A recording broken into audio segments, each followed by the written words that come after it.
ஒரு நிமிஷம் உங்க எல்லா வேலையும் விட்டுட்டு நான் சொல்றத மட்டும் கொஞ்சம் காது கொடுத்து கேளுங்க. நம்ம கிராமத்துல வயல்ல வேலை செய்யறப்போ கையில ஒரு முள்ளு குத்திருச்சுன்னு வச்சுக்குவோம். என்ன செய்வோம்? ஐயோ வலிக்குதேன்னு அழுவோமா? இல்ல அந்த முள்ளை அப்படியே கையில வச்சுக்கிட்டு இந்த முள்ளு நாளைக்கு பூவா மாறிடும்னு நம்பிக்கிட்டு இருப்போமா? மாட்டோம்ல. எவ்வளவு வலிச்சாலும் இன்னொரு முள்ளை வச்சோ ஊசிய வச்சோ அந்த குத்துன முள்ளை எடுத்து வெளியே வீசிடுவோம். ஏன்னா அந்த சின்ன முள்ளு உள்ளேயே இருந்தா கை சீழ் பிடிச்சு புண்ணாகி கடைசியில கையையே எடுக்க வேண்டிய நிலைமை வந்துரும்னு நம்மளுக்கு தெரியும். நம்ம வாழ்க்கையில சில மனுஷங்களும் சில உறவுகளும் அந்த முள்ளு மாதிரிதான். அவங்க குத்துற வார்த்தைங்க, செய்யற அவமானம் எல்லாம் நம்ம மனசுக்குள்ள ஆழமா இறங்கிக்கிட்டே இருக்கும். ஆனா நாம என்ன செய்றோம்? பரவாயில்ல, அவங்க மாறிடுவாங்க, எனக்கு அவங்கள விட்டா யாரு இருக்கா, தனியா நின்றுவேனோன்னு ஒரு பயத்துல அந்த விஷம் முள்ள உள்ளேயே வச்சுக்கிட்டு இரத்தமடியபடியே வாழ்ந்துட்டு இருக்கோம். இத தியாகம்னு நீங்க நினைக்கலாம்.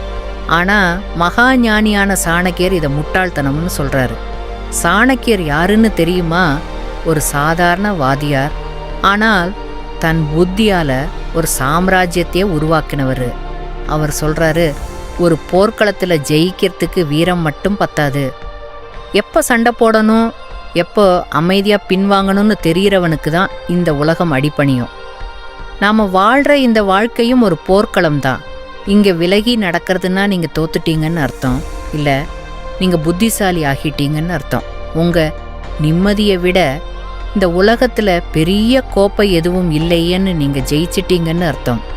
இன்னைக்கு அந்த சாணக்கியர் சொல்லி கொடுத்த 5 முக்கியமான ராஜதந்திரத்தை நம்ம வாழ்க்கையோட சூத்திரமா மாத்தி பார்க்க போறோம். இந்த 5 விதியையும் நீங்க புரிஞ்சுக்கிட்டா இனிமேல் உங்க கண்ணுல இருந்து கண்ணீருக்கு கூட ஒரு மதிப்பு இருக்கும். வாங்க அந்த மந்திர உலகத்துக்குள்ள போவோம். முதல் சூத்திரமா, ஓட்டை பானைய தூக்கி எரி, உன் சக்தியே உன் சொத்து. கண்ணை மூடி ஒரு நிமிஷம் யோசிச்சு பாருங்க. உங்க வீட்டுல ஒரு அழகான மண்பானை இருக்கு. நீங்க தினமும் விடியற் காலையில எந்திரிச்சு தூரத்துல இருக்கிற ஆத்துக்கு போய் கஷ்டப்பட்டு அந்த பானை நிறைய தண்ணி கொண்டு வரீங்க. வீட்டுக்கு வந்து பார்த்தா பானையில பாதி தண்ணி தான் இருக்கு. ஏன்? அந்த பானையில கண்ணுக்கு தெரியாத ஒரு சின்ன ஓட்டை. சரி, நாளைக்கு சரியாயிடுமான்னு நினைக்கிறீங்க. மறுநாளும் போறீங்க, அப்பவும் பாதி தண்ணி தான் மிஞ்சுது. மாசம் போகுது, வருஷம் போகுது, உங்க வாழ்க்கை முழுக்க அந்த ஓட்ட பானைக்கு தண்ணி சுமந்தே ஓஞ்சு போயிருது. உங்க உழைப்பு வீணாகுது, உங்க நேரம் வீணாகுது, உங்க சக்தி வீணாகுது. கடைசியில பார்த்தா உங்ககிட்ட மிஞ்சினது ஒரு காலி பானையும் கலைச்சு போன உடம்பும் தான். இப்போ கண்ணை திறந்து சொல்லுங்க, அந்த ஓட்ட பானையை வச்சுக்கிட்டு இன்னும் கஷ்டப்படுறது புத்திசாலித்தனமா? இல்ல அதை தூக்கி ஓங்கி அடிச்சு உடைச்சிட்டு ஒரு நல்ல பானையை வாங்குறது புத்திசாலித்தனமா? நம்ம வாழ்க்கையில சில நச்சு உறவுகளும் அந்த ஓட்டப்பானை மாதிரி தான். நீங்க உங்க அன்பு, உங்க பாசம், உங்க அக்கறை, உங்க சக்தி எல்லாத்தையும் அந்த உறவுக்குள்ள ஊத்திக்கிட்டே இருப்பீங்க. ஆனா உங்களுக்கு என்ன கிடைக்குது? அவமானம், வலி, கண்ணீர், துரோகம். தினமும் காலையில இன்னைக்காவது அவங்க நல்லபடியா பேசுவாங்க என்று நம்பிக்கையோடு எந்திரிப்பீங்க. ராத்திரி தூங்க போறப்போ அவங்க குத்துன வார்த்தைகளை நினைச்சு தலையணைய நினைச்சிட்டு தூங்குவீங்க. ஒவ்வொரு நாளும் உங்க சக்தி கொஞ்சம் கொஞ்சமா அந்த உறவுங்கிற ஓட்ட வழியா வெளியேறிக்கிட்டே இருக்கு. நீங்க யாருக்காக உங்க வாழ்க்கைய வாழ்றீங்க? அவங்க ஒரு நாள் உங்களை புரிஞ்சுக்குவாங்கன்னு காத்துக்கிட்டு இருக்கீங்களா? நாய் வாழ நிமிர்த்த முடியுமா? செஞ்ச தப்பையே யூமெக் திரும்ப திரும்ப செய்யற ஒருத்தர்கிட்ட நீங்க எதை எதிர்பார்க்கறீங்க? சாணக்கியர் சொல்றாரு, ஒரு ராஜாவின் உண்மையான பலம் அவனோட படை வீரர்கள் இல்ல, அவனோட கருவூலத்துல இருக்கிற தங்கம். அந்த தங்கத்தை வீணாக்கினா ராஜ்யம் அழிஞ்சிடும். உங்க மனசக்தி தான் உங்க தங்கம், உங்க சந்தோஷம்தான் உங்க கருவூலம். அத இந்த மாதிரி ஓட்டப்பானைகளுக்காக வீணாக்காதீங்க. போதும்னு சொல்லி அந்த உறவை விட்டு விலகி நடக்கிறீங்க பாருங்க, அதுதான் அந்த ஓட்டப்பானையை நீங்க தூக்கி போட்டு உடைக்கிற முதல் அடி. அப்படி உடைக்கும்போது வலிக்கலாம். ஐயோ, இத்தனை நாளா சுமந்த பானை உடைஞ்சு போச்சேன்னு மனசு கஷ்டப்படலாம். ஆனா அதுக்கப்புறம் பாருங்க, உங்க சக்தி வீணாகாது, உங்க உழைப்பு வீணாகாது. அந்த சக்தியை வச்சு உங்க வாழ்க்கைக்கு ஒரு தங்க பானையையே உங்களால வாங்க முடியும். விலகி நடப்பது இழப்பு இல்ல, அது உங்கள் சக்தியை உங்களுக்கு மீட்டுத் தரும் ஒரு அறுவடை. 2வது சூத்திரம், இது என் கோட்டை, உன் அவமானத்துக்கு இங்கே இடமில்லை. ஒரு விவசாயி இருக்கான். அவன் கஷ்டப்பட்டு உழுது விதைச்சு ஒரு அழகான தோட்டத்தை உருவாக்குறான். அந்த வழியா போற வரவங்க எல்லாம் அந்த தோட்டத்துக்குள்ள புகுந்து பூவை பறிச்சு காய உடைச்சு செடிகளை மிதிச்சு நாசம் பண்ணிட்டு போறான். பாவம் அந்த விவசாயி இது என் தோட்டம், இப்படி பண்ணாதீங்கன்னு கெஞ்சுறான். ஆனா யாரும் கேடலை. ஏன்னா அவனு அந்த தோட்டத்துக்கு ஒரு வேலியே போடல. வேலி இல்லாத தோட்டம் யாருக்கும் சொந்தமில்லைன்னு நினைச்சிட்டாக்க. இப்ப சொல்லுங்க, தப்பு அந்த வழியா போனவங்க மேலையா, இல்ல தன் சொத்துக்கு ஒரு பாதுகாப்பு வேலி போடாத அந்த விவசாயி மேலையா? உங்க மனசும் உங்க சுய மரியாதையும் அந்த தோட்டம் மாதிரி தான். நீங்க எல்லாத்தையும் சகிச்சுக்கிட்டே இருக்கும்போது நீங்க மதிக்கப்படாம நடத்தப்படலான்னு மத்தவங்களுக்கு நீங்களே பச்சை கொடி காட்டுறீங்க. அவங்க உங்களை வார்த்தையால அடிக்கிறப்போ நீங்க அமைதியா இருக்கும்போது, ஓ இவனை இப்படித்தான் நடத்தணும் போலன்னு அவங்க முடிவு பண்ணிடுறாங்க. உங்க சுயமரியாதைக்கு நீங்க ஒரு வேலி போடணும். அந்த வேலிக்கு பேரு தான் போதும். ஒருத்தர் உங்களை அவமானப்படுத்துறாரு, நீங்க பதிலுக்கு கத்தி சண்டை போடுறீங்க. அதுல யாரு ஜெயிக்கிறா, யாரு சத்தம் அதிகமா போடுறாங்களோ அவங்க. ஆனா அதே அவமானம் நடக்கும்போது நீங்க ஒரு வார்த்தை கூட பேசாம அமைதியா அவங்கள ஒரு பார்வை பார்த்துட்டு அந்த இடத்த விட்டு எந்திரிச்சு நடந்து போயிட்டீங்கன்னா, அந்த நிசப்தத்துல ஒரு பயங்கரமான சக்தி இருக்கு. அந்த அமைதி சொல்லும், உன் தரத்துக்கு நான் இறங்கி வர விரும்பல. அந்த பார்வை சொல்லும், நீ எவ்வளவு கேவலமானவன்னு எனக்கு புரிஞ்சு போச்சு. அந்த நடைய சொல்லும், என் மதிப்பு எனக்கு தெரியும். இனிமேல் உன்கிட்ட அதை நான் அடகு வைக்க தயாரா இல்லை. சாணக்கியர் சொல்றாரு, ஒரு கோட்டைய சுத்தி ஆழமான அகழி எதுக்கு வெட்டுறாங்க? எதிரிகள் சுலபமா உள்ள வராம இருக்கிறதுக்கு தான். உன் சுயமரியாதை தான் உன் கோட்டை. அதை சுற்றி முடியாது, சகிக்க மாட்டேன் என்ற ஆகழியை வெட்டு. நீங்க சண்டை போடுறதை விட அமைதியா விலகி போடுறது தான் வலிமையான பதில். இந்த மாதிரி நடத்தப்படுவதை நான் ஒருபோதும் அனுமதிக்க மாட்டேன் அப்படின்றத வார்த்தைகள் இல்லாம செயலால் காட்டுறீங்க. இனிமேல் யூமாக் உங்க மனசுங்கிற தோட்டத்துக்குள்ள உங்களை மதிக்காத ஒருத்தர் கூட உள்ள நுழைய யோசிப்பான். ஏன்னா நீங்க உங்க தோட்டத்துக்கு ஒரு முள்வேலியை போட்டுட்டீங்க. அந்த வேலியின் பேர் யூமாக், ஆத்ம கௌரவம். 3வது சூத்திரம், குப்பையை எரிந்தால்தான் சுத்தமான இடம் உண்டாகும். நல்லதை வரவேற்க தயாராகு. இதை கொஞ்சம் கற்பனை செஞ்சு பாருங்க. உங்க 2 கையிலையும் பழைய நாத்தம் பிடிச்ச குப்பைய நல்லா இருக்கமா பிடிச்சுக்கிட்டே இருக்கீங்க. அப்போ ஒருத்தர் உங்க முன்னாடி வந்து ஒரு தட்டு நிறைய வைரத்தையும் தங்கத்தையும் நீட்டுறாரு. இதை எடுத்துக்கோன்னு சொல்றாரு. உங்களால அதை வாங்க முடியுமா? முடியாது. ஏன்னா உங்க 2 கையிலையும் குப்பை இருக்கு. அந்த வைரத்தை வாங்கணும்னா முதல்ல நீங்க என்ன செய்யணும்? கையில இருக்கிற குப்பையை தூக்கி யூமேக் கீழே வீசணும். கையை நல்லா சுத்தமா கழுவணும். அதுக்கப்புறம் தான் அந்த தங்கத்தை வாங்க முடியும். நம்ம வாழ்க்கையும் இப்படித்தான். உங்களுக்கு தகுதி இல்லாத யூமாக் உங்களை தினமும் காயப்படுத்துற ஒரு உறவையும் ஒரு நட்பையும் நீங்க ஐயோ போயிருமோன்னு பயந்து கெட்டியா யுமேகி பிடிச்சுக்கிட்டே இருந்தா, உங்களுக்காகவே காத்துக்கிட்டு இருக்கிற நல்ல மனுஷங்க, நல்ல வாய்ப்புகள், உண்மையான அன்பு உங்க வாழ்க்கைக்குள்ள எப்படி வரும்? இடம் வேணாமா? பல பேர் இந்த தப்பை தான் செய்யறாங்க. அவன் குடிகாரனா இருக்கலாம், ஆனா என்னை விட்ட அவனுக்கு யாரு இருக்கா? அவ என்னை மதிக்கவே மாட்டா. ஆனா அவ இல்லைன்னா நான் தனியா ஆயிடுவேன். இது என்ன மனநிலை தெரியுமா? கையில இருக்கிற குப்பையை விட மனமில்லாத மனநிலை. விலகி நடக்கிறது ஒரு இழப்பு மாதிரி உங்களுக்கு தெரியல. ஒரு வெற்றிடம் உருவாகிற மாதிரி பயமா இருக்கலாம். ஆனா உண்மையில அது ஒரு முதலீடு. உங்க எதிர்கால சந்தோஷத்துக்கான முதலீடு. ஒரு விவசாயி நல்ல விளைச்சலை வேணும்னா முதல்ல நிலத்தில் இருக்கிற களை செடிகளை எல்லாம் பிடுங்கி எறிவான். அது கஷ்டமான வேலைதான். ஆனா அந்த களைகளை எடுக்கலைன்னா நல்ல பயிர் முளைக்காது. உங்க வாழ்க்கையில இருக்கிற சில மனுஷங்க அந்த களை செடிகள் மாதிரி அவங்க உங்க சந்தோஷத்தை, உங்க நிம்மதிய, உங்க வளர்ச்சிய வேரோடு புடுங்கி எரிஞ்சிருவாங்க.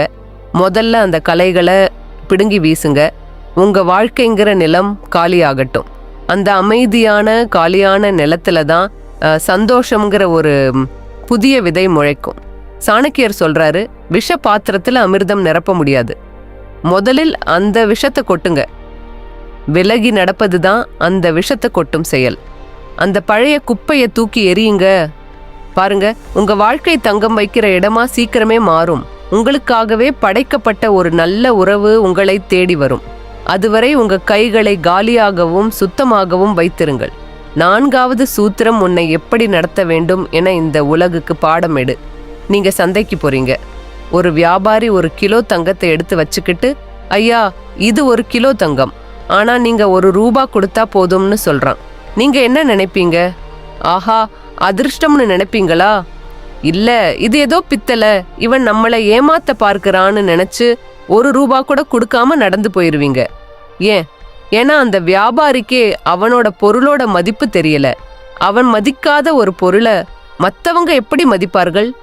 இப்ப உங்களையே அந்த தங்கமா நினைச்சுக்கோங்க. நீங்க உங்க மதிப்பை நீங்களே குறைச்சுக்கிட்டா இந்த உலகம் உங்களை எப்படி மதிக்கும்? நீங்க அவமானத்தையும் வலியையும் கண்ணீரையும் சகிச்சுக்கிட்டே இருந்தா, ஓ இவனுக்கு இதுதான் தகுதி, இவனுக்கு இவ்வளவுதான் கொடுக்கணும்னு இந்த உலகம் முடிவு பண்ணிடும். ஆனா எப்போ நீங்க நிறுத்து இந்த கேவலமான நடத்து முறைக்கு நான் தகுதியானவன் இல்லைன்னு சொல்லி அதை நிராகரிச்சு கம்பீரமா விலகி நடக்கிறீங்களோ, அப்பதான் உங்க மதிப்பு என்னன்னு முதல்ல நீங்க உணர்றீங்க. அதுக்கப்புறம் இந்த உலகத்துக்கும் அத உணர்த்துறீங்க. நீங்க ஒரு தரத்தை உருவாக்குறீங்க. என்கிட்ட பழகணும்னா என்னை மதிக்கணும், என் அன்புக்கு மரியாதை கொடுக்கணும், என் நம்பிக்கையை காப்பாத்தணும், இதுதான் என் தகுதி, இதுக்கு குறைவா என்கிட்ட எதுவும் செல்லாது. ஒரு முறை ஒருத்தர் உங்களை ஏமாத்தலாம், அது அவரோட தப்பு. ஆனா அதே ஆள் உங்களை 2வது முறையும் ஏமாத்தினா அது உங்க தப்பு. ஏன்னா அவரை நம்ப நீங்க தான் அனுமதி கொடுத்தீங்க.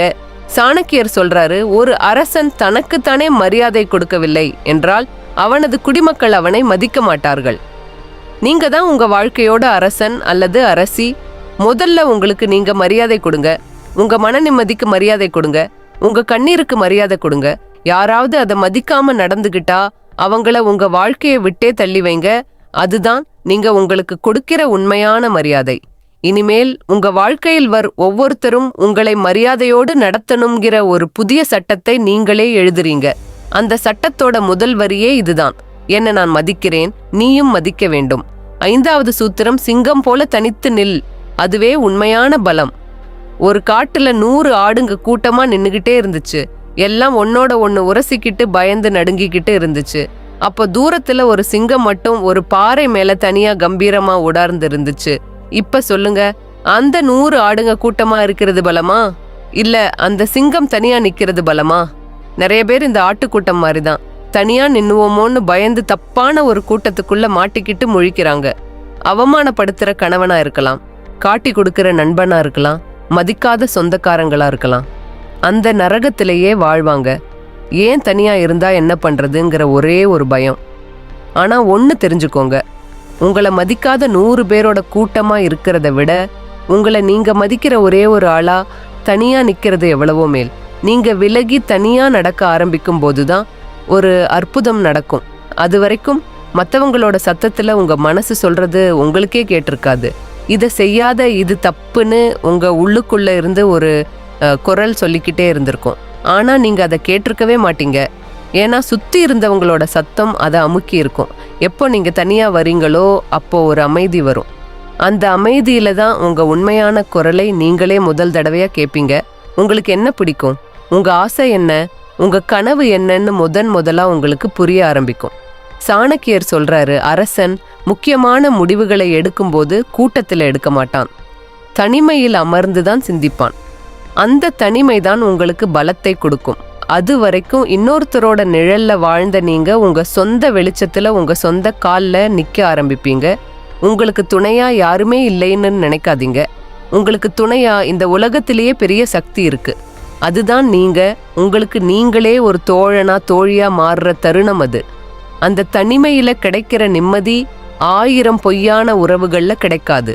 சிங்கம் மாதிரி தனியா நில்லுங்க. யுமாகு. இந்த உலகம் உங்களை பார்த்து மரியாதை கொடுக்கும்.